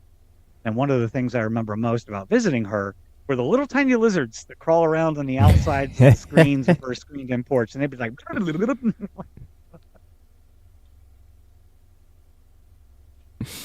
but yeah. the lizard, yeah. So, And like I said, these ones here, they're so much more terrifying because you think that they have this just insane amount of strength, you know, but these ones, they're fast, they're agile, they, like they are just scary, just scary, and it's almost to a point where they're almost like because nobody's seen them, nobody's seen how they look or anything like that. It's like, you know, Right. they're invisible. Only is it Han's relative? Uh, She has the like the past, Yeah, like doesn't she? she's the only one that has seen one and survived. Right, because she was in their like breeding facility because Yeah. they're like weird or whatever. But hey, shout out to Martin Quinn from that episode who uses the proper English term lieutenant for lieutenant. We all want Yes. more of him. We all want more of him, so he'll be back. Excited for that. But yeah, we got some exciting new Star Trek material coming out, new content, and I can't wait. Can't wait. We get the hair, we get the Gorn, we get Scotty, we get all of it. Nice. No Oh, more musical episodes, though. They said there will not be any more musical episodes. But that being said, there was a yeah. reason for the one that we had. It had a in story reason. It wasn't just like Oh, it let's reminds just me of see. Yeah. the Buffy episode. You know, there was a demon that was making everybody sing, and this one it was a Mm-hmm. spatial anomaly. So Yeah, I remember that episode of Buffy. Cause yeah, I just remember that. we But all love Buffy, but we also need to say, Joss Whedon, we hate you. oh, You're a horrible person. oh, Joss Whedon, you could eat a bag of dicks. And yeah, and Justice League, get the fuck out of here with that. Mm-mm. Justice. Mm-mm. Mm-mm-mm. You know, there's one talk that there's something we've not talked about yet. Teenage Mutant Ninja Turtles.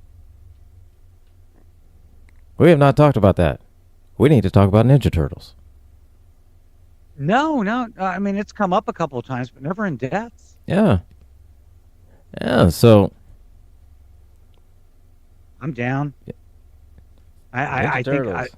without even saying it, you all know who me and So Gilbert's wait, favorite turtle is. well, wait. Everybody Y'all knows. know. Everybody knows. It's a staff wheeling, staff spinning, best goddamn turtle in purple that anybody could ever flippin' love. Ass kicking, staff twirling, computer tinkering. Said just the whole everything. Everything. He said the Everything. one turtle, you know the reason why they had a van is because of him. The reason why they have all the shit that they have because of him. They have a blimp because he fixed up a blimp.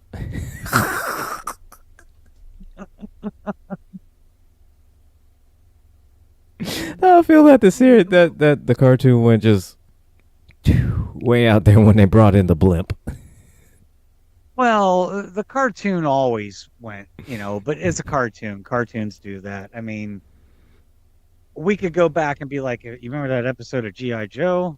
Kind of went weird. Yeah, that Or, one. or that episode of Voltron, or that episode of Thundercats, or that episode of this or that. I mean, they all went weird. And I think maybe in the next couple weeks you should do some research. I might have to rewatch them. We need to discuss Robotech Macross Saga. Yeah. Oh yeah. And the thing is, I'd started rewatching that too.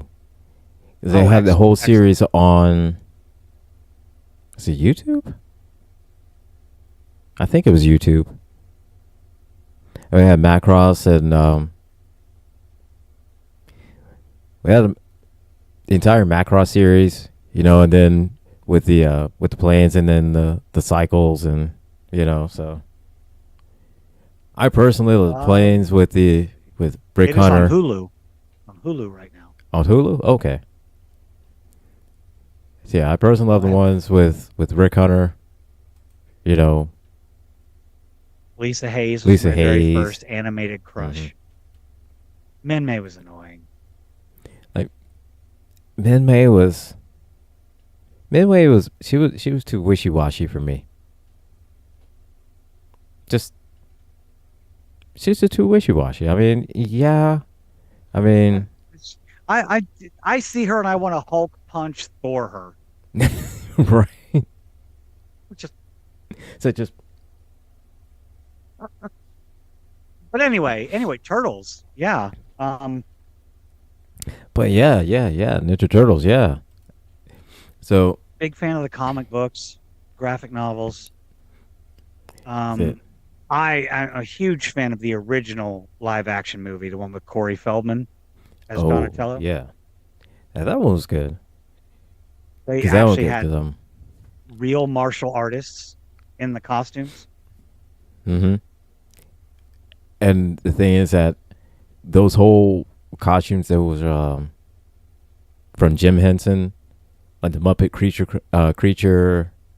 Jim Henson's Creature Shop. creature shop, creature factory studio, something like that. And Yep, Jim Henson's Creature Shop. It's a visual effects company. Yep. Also responsible for great movies like The Dark Crystal, Labyrinth, which I love that movie.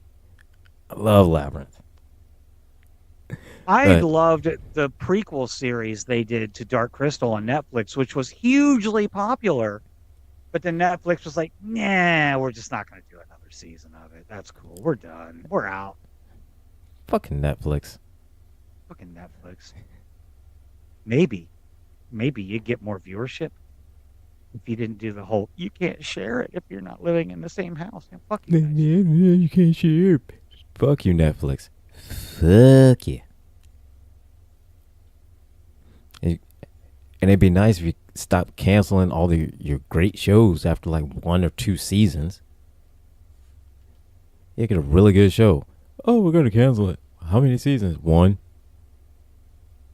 The fuck? Come on, man. Netflix, get your shit together. Yeah. But honestly, with I can honestly say with the newer movies, I didn't like the 2014 one, Ninja Turtles, but I did like the Out of the Shadows one. I did like the sequel to that one. I did like that one because yeah, I don't know. The turtles just didn't seem right to me. I mean, these big, muscular, behemoth creatures. I mean, I didn't really think they're any bigger than normal humans. no, I mean, Not in the original graphic novels, anyway. no, the original graphic novels, they weren't big and like just swole like that, just big, bulky, muscular. But I mean, they were muscular, Yeah, but they were more muscular. built like like they were stealthy, Yeah. like they were built, like ninjas. And I think, I mean, I've, being someone who trained in 2 different schools of ninjutsu, both the Bujinkan Budo Taijutsu and Bansenshikai Ninjutsu, a lot of the best people I trained with were very lithe. Thin, not to say they weren't muscular, but they weren't, they were very agile. Yeah, they were like very wiry. Most of them went on to become cops too, which is weird. They're very wiry. Why? Why y'all got to become cops? What's that all about? It's a whole ego thing. It's an ego thing. It is an ego thing. I agree with you, but it seemed weird to me that they would do something like that.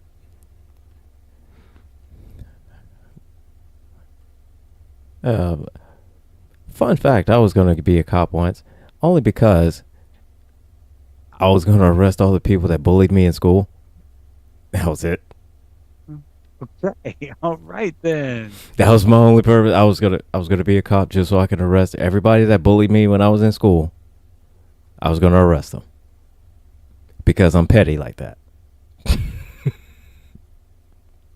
I was gonna make Me a whole too. career just so just so I can get back at people. I can see you doing that. I can totally see you doing that. And I need to share this just because I love Amazon's level of pettiness. When Netflix did their whole "you can't share your password," and then Amazon was like, "Who can you share your password with?" And they did this Everyone, wonderful thing. everyone who has the Who has your password? What they said. oh yeah, everyone who has it. Love the pettiness at Amazon. Love it. You can't really see it. It's like stretched out. Oh my gosh, but yeah, But that it was does say, yeah, like it's the different viewer accounts. It says everyone who has your password. Like, but yeah, that was my only plan. That was my only goal. That was it. As soon as I was done, I was gonna quit and go and like do something else. But my only I, goal I was just guess to that. I guess I got really cautious about turtles though when I learned that Michael Bay was making the newest live action movies. Yeah, I I don't the first one that I heard he was doing, I was extremely apprehensive about it because of Transformers and how visually they looked impressive, but just the whole story and how they were and the whole everything else was just the shits. So I was not thrilled. And when I saw the first one, I definitely was not happy. The second one, though, sort of made up for the first one. But the kind first of one was because just, they delved into the cartoon more. We got Rocksteady, we got yeah, Bebop. yeah, we got Krang, and Shredder didn't, have like, a whole silver samurai suit with knives everywhere, looking like a giant kitchen utensil. I mean, you already got the name of one. You don't have to look like it too, but Right. I mean, and it's just, yeah. I but will say this though, the music by Brian Taylor. Brian I Tyler, love the soundtrack. uh, I love the soundtrack. It's it's just I didn't care much for the movies themselves. uh, And no, you I know get it what? because I Brian Tyler does great movie soundtracks. I thought of you the other day. I was watching TV. I think I was watching Survivor reruns or something, and a commercial came on for a new Smurfs movie. And they do the Okay, one thing again. This is not the first time they've done it in Smurfs movies, but they do the one thing again that both you and I cannot stand when they make these franchise movies that are based on characters from another world. They have to come to Earth. They have to come to Earth. Like, why? Just just why? You already have an established lore of them being in the Smurf village. it's already been established like that. Just stick with that. Stick with that. Just stick with it. Just stick with it. Just Same thing. I mean, I'm gonna give it the benefit of a doubt just because Masters of the Universe was such a huge part of my growing up. mm-hmm. But The Dolph Lundgren movie when they had to Come to Earth come to Earth is and this movie where Adam is from Earth or his mom is from Earth or well. See, something. that was from the cartoon where they say his mom is from Earth. Was she So in the card? I don't in the remember that cartoon, part. yeah, it was it's one obscure episode where it said Queen Marlena was from Earth. She was like an astronaut that was on a space mission and got lost, and then went into like a wormhole and got and crash landed on Eternia. Yeah, it's okay. So it says here the premise for the 2026 film: 10-year-old Adam Glenn crash lands on his mother's home planet of Earth, separating him from his ancestors' power sword of Grayskull. 2 decades later, he takes up the sword and travels back to Eternia. Using the mantle of He-Man, he battles for his home planet against the evil forces of Skeletor, played by Jared Leto.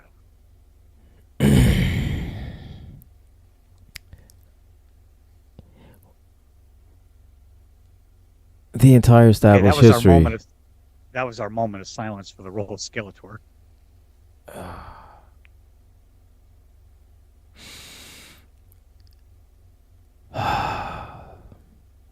At least the Really? turtles are from Earth. They're from Earth. The turtles are Yes. from Earth. They live on Earth.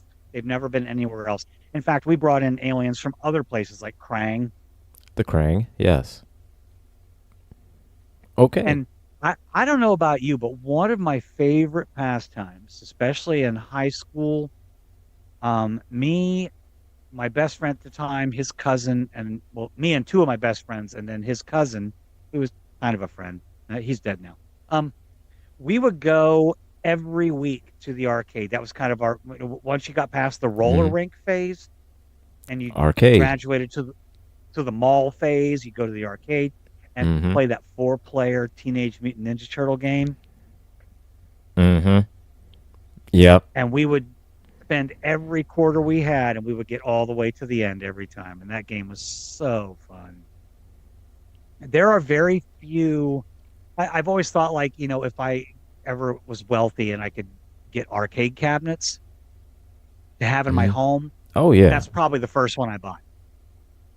Oh yeah. Because Probably the first. that. Listen, I like that game, especially after the Nintendo, the NES one. Oh yeah, that So was horrible. The side scroller. that fuck that game. I prefer the, I like that one better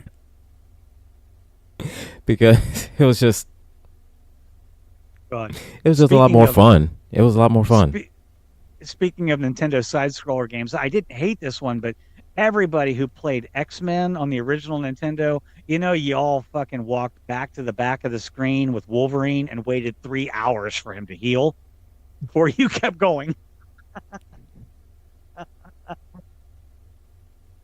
You move forward a little bit, Kill a few guys, go back to the and other then side go of the back. screen and wait And wait, and you wait. go forward just a couple steps, and then go right back. Oh, I hated that game too. God, I hated that game. I didn't hate it. I didn't hate it, but I didn't love it. I mean, when I think And Nintendo, we're talking video games, you're not going to touch the oh no, Zelda games. And by the way, to all you bigots and haters and conservators out there, Hunter Schafer, who is a famous transgender actress known for her role on HBO's, oh God, with Spider-Man's girlfriend, Gwen Stacy. Zendaya. Oh, Zendaya. Oh, yeah, Zendaya. yeah. On She was on that show on HBO. I know it started with the Eclipse. Eli. Euphoria. Euphoria. Thank you. Yep. She is currently in the running to portray Zelda in the live action movie Legend of Zelda. So, I hope she gets it. Oh yeah. Kiss our ass. Oh my God. Yeah.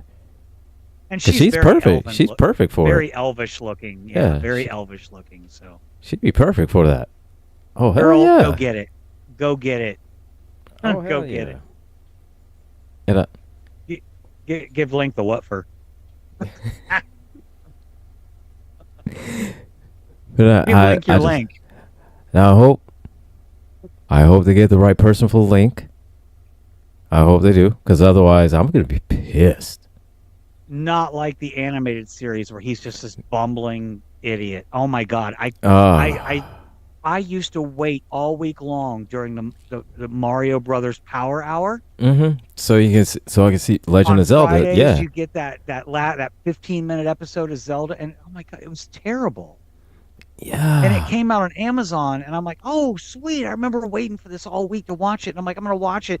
I couldn't even get through the first episode. It was terrible. Like I remembered it being Yeah. good. Yeah. I remember. The only thing about it that I couldn't stand at the time. Everything else I thought it was great was that excuse me, princess, and I was like, I remember not liking that. Oh my God! And then when I looked back at the series again, I was like, why the hell did I like this to begin with? This shit is horrible. But I think it was a whole. It wasn't really like I liked it more than anything. It was I loved Legend of Zelda, and here was the only thing of Legend of Zelda that was there. Because you had the Mario Brothers, and then you had Captain N, Game Master, that show that came out. So Mhm. Legend of Zelda, the only thing we have is just that 15 minutes on Friday. So when you're playing, you love the game and everything like that. That 15 minutes, that was the greatest 15 minutes ever. And then you grow up. And you look at it again, it's like, why did I love this? And I think the only reason I loved it was because of the game. That was it. Right. And since we're talking Teenage Mutant Ninja Turtles here, I'm going to give a quick shout out. The role-playing game that was funded on Kickstarter, Teenage Mutant Ninja Turtles and Other Strangeness, Mm-hmm. had an original pledged goal of $250,000, has raised $1.2 million. Not surprised. Not surprised at all. Sean Owen Robertson is the creative director and business partner at Palladium Books. Okay. Started Okay. this Kickstarter for this role-playing game, and that you can actually get the content already. You can get the Oh, okay. basic variant cover for $60 of its basic play manual over on Mhm. Kickstarter. So check it out. Teenage Mutant Ninja Turtles and Other Strangeness. One of these days, I swear to the goddess, we're going to get paid for these endorsements. We are. We're on the way. We're on the way. I remember. What for me? What Ninja Turtle movie was totally underrated was the CGI one that came out in 2007, 2008. Yes, That's I was so went underrated. saw it with my sister and her boyfriend and my nephew, and it was fantastic. In fact, we're getting a sequel to Mutant Mayhem. Are we? Oh, Yes, we are. yeah, and that's another one. Again, I love that one. And again, Another just good adapting CGI it, movie. and again adapting Mutant Mayhem. For when did it come out? 2023, 24. Well, adapting it to that, I loved it. Yeah, it was 2023 is when Mutant Mayhem came out. So yeah, Uh, And you can't go wrong when you cast Jackie Chan as Splinter. All right. It cannot go wrong. And again, And love him or hate him, Mr. Beast is also in the movie. yeah, it's with him. It's a double-edged sword. So, Yeah, I yeah, mean, he's got good things and bad things about him. I mean, it got Seth Rogen played Bebop. So and I didn't know Micah Abbey really well. He mm, played our favorite. I don't really know much about Micah Abbey, but hey, anytime no, you're going to give a famous role to a person of color, and again, I'm down. I'm down for it. and I love the way they did Donatello in this one. Just because every time we always see Donatello, of course, he's the tech guy. You know, he's the obvious, the nerdy one. But here they kind of say, yeah, he's a ninja, but they made him look, he is a nerd, and this is the awkward nerd phase as 13, Yeah, 14, he's got the 15. belt on with all the gear. Yeah, He and reminds me of like a kick-ass version of Data yes, from the Goonies. yes, exactly, yeah. And so, and again, and I love that portrayal because it made him, given that awkward teen phase look. When Right, you're right. when you're really smart, you have that awkward teen phase, and that's just who you are. Whereas in other iterations of it, yeah, Donatello's the smart one. You see, he's the smart one, but he always was portrayed as like the cool hacker type of smart kid. You know, Yeah, like the Angelina Jolie movie Hackers. yeah, Like he was kind of like like he hip was like and zero punk cool. rock. Like that's Yeah, not like that's not a true representation of what we went through as right teens, as teens, as nerdy as nerdy teens, and teens, and here is this version of Donatello that is 15 that looks like the awkward 15-year-old nerdy phase. He's got the glasses with the tape on it. He's got the braces. He's got the belt with all the shit on it. It's just right, exactly. And yes. tell me you didn't have a. You may not have worn it to school. I did the one time and got made fun of. You tell me you didn't have like a little tech belt with Oh, that's what you have fanny packs for. useless gadgets on there, but they were So you have important fanny to us. packs, yeah. You Right. keep all your shit in a fanny pack, yeah. Look, And as far as I'm concerned, I'm just going to say this: John Cena is a national treasure until he disappoints me. He played Rocksteady in this movie, Mutant Mayhem, by the way, that we're getting and a wonderful sequel to. Ice Cube, the notorious gangsta rapper who turned family movie maker. yeah, yeah, yeah. And again, And I mean this. you know it upsets the anti woke people having a black woman, Io Edebiri, playing April O'Neil. Oh my god! Or even just having April O'Neil as black. Period. Where it's like that's not my April O'Neil. My April O'Neil. She's redheaded. She's white. Your April O'Neil. She's She could be any color we want her to be. You fucking weirdo racists. Jesus yeah. Christ. And another. And what series was it? Rise of the Teenage Mutant Ninja Turtles. When again in that series, they made April O'Neil black. And again, that show to me that was another one that's it's completely underrated and it gets a lot of hate, and I don't get why, because it's a whole complete different departure from the normal Ninja Turtles that we see, but its own right and its own thing. It is a great show.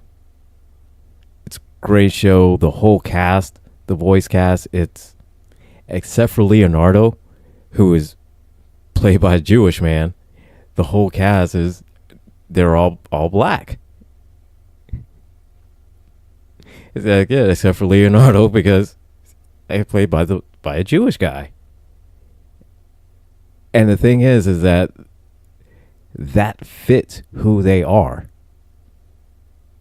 You know, their voices, their mannerisms, you know, even the look of the voice actors themselves, it matches the turtles themselves. So, yeah,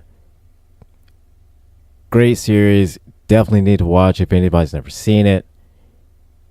Check it out because they did their own version of the Last Ronin storyline, and that shit was amazing. So Yes. The one with Michelangelo was the only turtle left alive. mm-hmm. Yep. Which is crazy because, you know, he was always sort of the unserious one. Yeah. The more He was- partier of the four, you know. Yeah. When you the goof off. Yeah. if you only knew the basics about the turtles and their personalities, and someone came to you and said, "Here's the premise for a Teenage Mutant Ninja Turtle story called The Last Ronin, and here's what happens. There's only one turtle left. Which one would you think it is?" Most people are gonna be like, "It's got to be Raphael." Right. It's got to be either Raphael or it's got to be Leonardo. One of those two. One of those two. I mean, I would think most people would think Raphael because he's the badass, he's the gruff one, yeah. But no, it wasn't. No. And you get to see this evolution with Michelangelo that it just is mind blowing. From being the goof off the partying kind of guy to losing his family. And losing control. And then, you know, losing his family, losing control, just losing everything. And the only thing that he has left is just ninjutsu. That's it. So what does he do? The only thing he knows how to do is train. Train with his brothers, so to speak, you know? It is one of the most popular Teenage Mutant Ninja Turtle titles out there. It ran from 2020 to 2022. If you are a Teenage Mutant Ninja Turtles fan and you have never read this series, I don't care if you got to buy a 37th printing. Get it. Definitely. It is fracking amazing. Yes. Like in any iteration of it where you see it in media, it is an amazing storyline.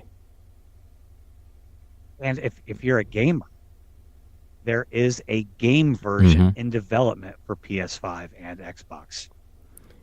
And the trailer on that, because there's a trailer that released last year of The Last Ronin. Whew. Oh my God. That game looks... It could be a movie. It literally could be a movie. I'm hoping that it has the same effect on me, despite the game's difficulty. A game I really loved was the video game adaptation of Afro Samurai. Oh, yeah. Oh, I love that show. I love the storyline and the movie, the show itself. Yes. I used to, I mean, that was like on Spike TV at like 3 a.m. Like that, they showed that, well, that late, you know, it was a late night show because it was serious and bloody and violent. Yeah. And Sam Jackson nails it. Like Sam Jackson he can do anything. Didn't Clancy Brown play number 1? I think so.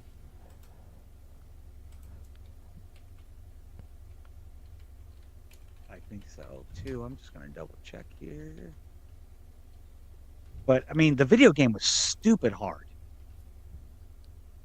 But I loved it.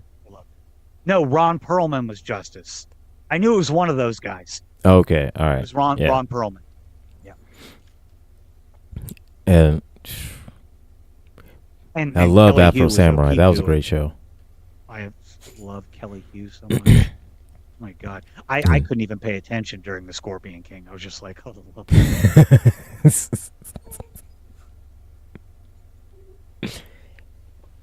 She also was Lady Deathstrike, by the way, and X2. Oh, X2? Yeah. She Again, is a beautiful woman. X2, that's an underrated movie. In my opinion, that's an It's the underrated best of the movie. original three X-Men movies. Because It's the best of the three. I mean, I'm liked sorry. I mean, the first one was okay, but I mean, I'm sorry. The minute Halle Berry's like, you know what happens to a toad when it's struck by lightning? Like, oh my God. Did you just single-handedly ruin this whole movie? so everything else. Really? Really? And I say that having watched Boomerang the other day, and I love that movie. I love the movie Boomerang. She's fantastic in that. Robin Givens is Yeah. fantastic in that. Eddie Murphy's a cheeseball, but when is he not? But Mm-hmm. But everything that happens to everything else. Oh my just- God. her as Storm. No, She no. got better. I She mean, got better over the years. I mean, but, she did get better, yeah. But She then- turned me into a newt. A newt. I got better. yeah. Then she became Catwoman. Whew.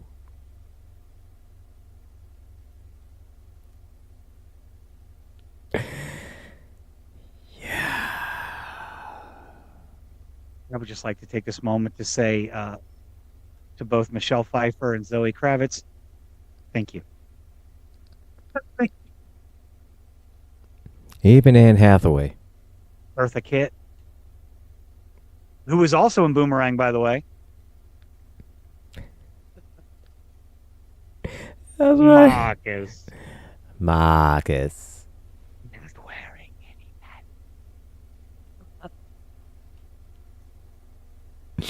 Oh shit. Yeah, that was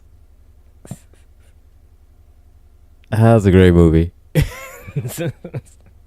Yeah. Yeah. Well, I mean, and you had like what was it? David Allen Greer. Was it Mad TV? No, it was in Living Color. Yeah. In Living Color. Right. That's where Jim Carrey got his start. That he did, yeah. Let me tell you something. And that was a show that just made him famous. Like until then, he had a part in Once Bitten, Twice Shy, and I think another movie. Once Bitten, Twice Shy is a great White song, but Once Bitten is the vampire movie he was Oh in. yeah, that's the only way I remember it. It's because Once Bitten, Twice Shy, babe. yeah, that. But it wasn't until Living Color. Yeah, that's when he got noticed. And the two shows always get me a little mixed up because Mad TV, what I remember from that was Will Sasso's character whenever he played George Lucas. And there's that one skit where he's dressed up as an Ewok and he's being interviewed. And this guy's like, well, some people said this about the prequels and this and that. And he's like, I didn't ask. Because that's George Lucas's like whole philosophy. Like, I didn't ask. I do what I want. And, and he's been doing what he wanted since the original Star Wars, Yeah. Once he got Star Wars in the theater, and then he was like, I now have full creative control. It's like, I'll do what I want. I didn't ask. I just did it. That's right. But yeah, definitely check out, again, Teenage Mutant Ninja Turtles. Last Ronin. Last Ronin.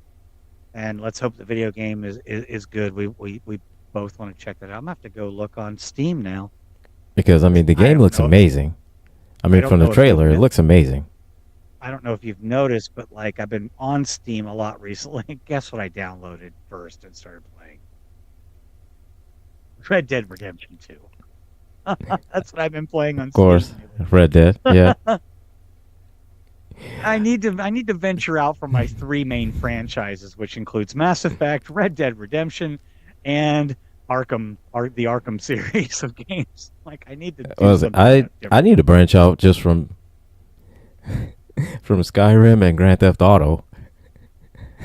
Which Grand Theft are you playing right now? Number Uh, 5, five. Well, yeah, because six won't be out for another 47 years. But right? Same thing as with the next, Elder Scrolls number 6. oh, That won't be out God, until and 2087. the shitty thing is that um, Red Dead Redemption is made by the same frickin' studio as Grand Theft Auto. I mean, the only difference in those games is the time Mhm. periods in which they take place. The themes are the same. Go be a criminal. Go do horrible things. Go, you want to be an Yeah, outlaw or do you want to be a straight up, modern criminal? yeah, Either one. right. But I I mean, have to wait. I have to wait for Grand Theft Auto 6 to come out before they even start thinking about Red Dead 3 if we ever get one. And maybe we'll yeah, talk about that next week because I yeah, don't know where they could go with it. I don't need a sequel or a prequel to the current characters in the game. Do something right. different. Maybe go out west, do the California Gold Rush, all new characters, something like that. Yeah, I I mean don't know. that's what they do in Skyrim. Oh well, Elder Scrolls. I mean, each one it all takes place in a different different time period and a different plot of land. So Yeah, see, the difference there is that Red Dead Redemption 2 is a prequel to Red Dead Redemption. And it introduces okay. main character of the first Red Dead Redemption, but he's more of a side character in Red Dead Redemption 2. You Oh, play a okay. different main character, but it's like the early days of the gang that he was in. That in Red Dead Redemption, he's charged by law enforcement to go hunt down. But we'll talk about that next week. We have come to the end of another show. Piece of the action, see? Yeah, I Shane. think we've already said double thumbs up on this one. Oh yeah, great episode. I loved it.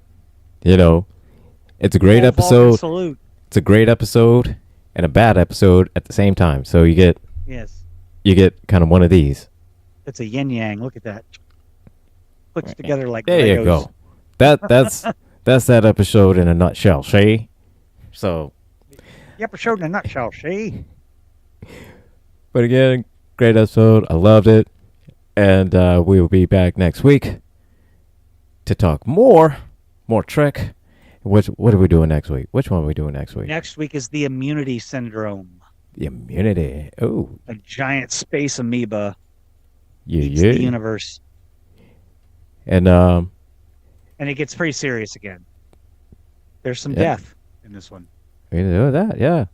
And then, hey, do you want to start with in the next tab doing next gen? Start with next gen. Encounter at Farpoint. We can do that.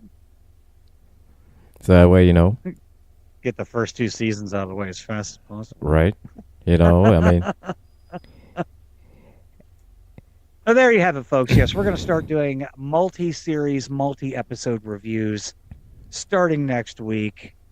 so maybe you do like On a whole 2 to 3 block episodes. yeah, Original, next gen, Deep Space, whichever one we get to at the time.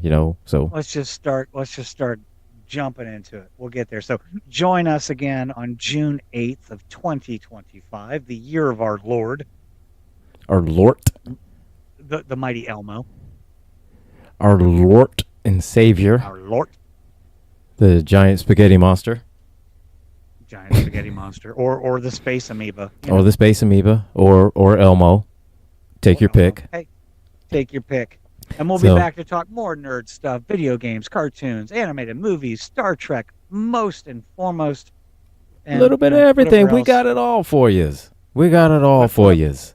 wherever else the ADHD train takes us. Absolutely. So, to everyone, keep your triple spayed and neutered. Live long and prosper. Take care, Pally. She